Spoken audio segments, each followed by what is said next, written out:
This is the Sterling DM-43 sharpening system.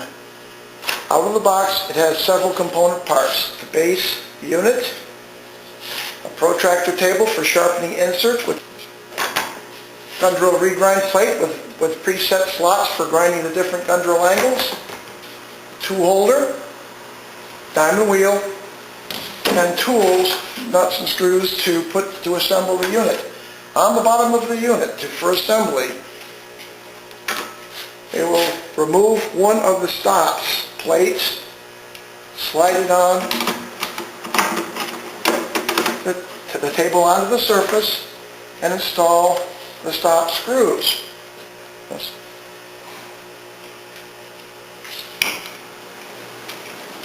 Okay. With the table installed, we're not going to be sharpening inserts, so we're going to install the gun drill table. There is a pin that locates on the table and a little screw or nut built into the table which will be attached. The table is positioned so a pointer in the table points on 0.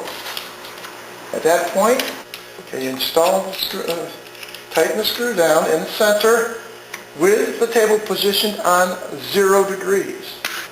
That part of the machine is tipped up. Install the wheel so the pin locates where it should, and secure the wheel with the other screw.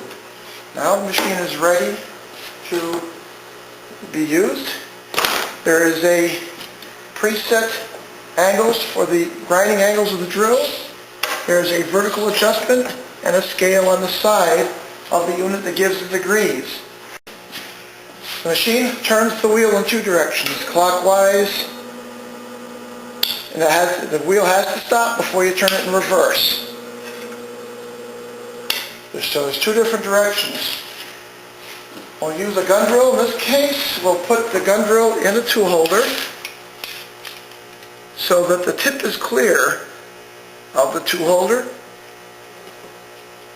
and tighten it in position. Here's a chart for regrinding gun drills. There's 5 main grinds and there's a handed chamfer at the end.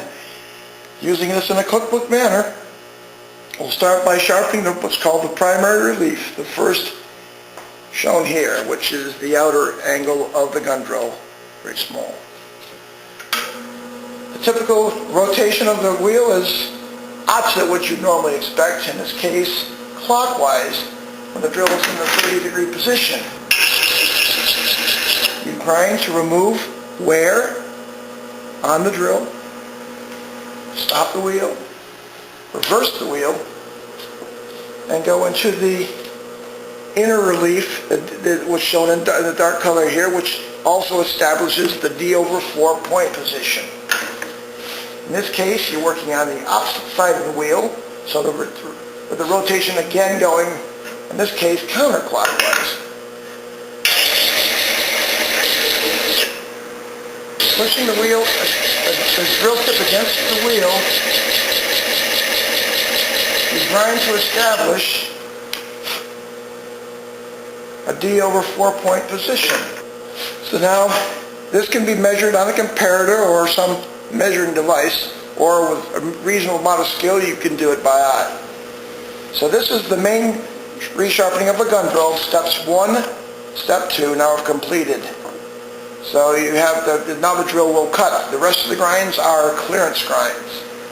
So step 3 is the secondary relief, where we put a clearance grind under the cutting edge. The wheel is stopped, rotated back in the original direction. Vertical elevation is moved down to 20 degrees. The drill goes back into the 30-degree slot. This is a very quick grind. Step 4 is called the front clearance. There's a triangle at the bottom clearance angle. For this angle is 25 degrees, which is all the way down, and you use the 0-degree slot on the table. You grind to create a triangle on the back side of the drill until it comes up to the back edge of the primary relief.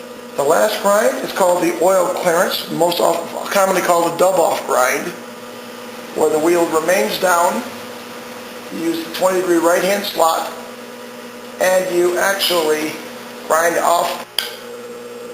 And you go to this right-hand slot and grind the dub off.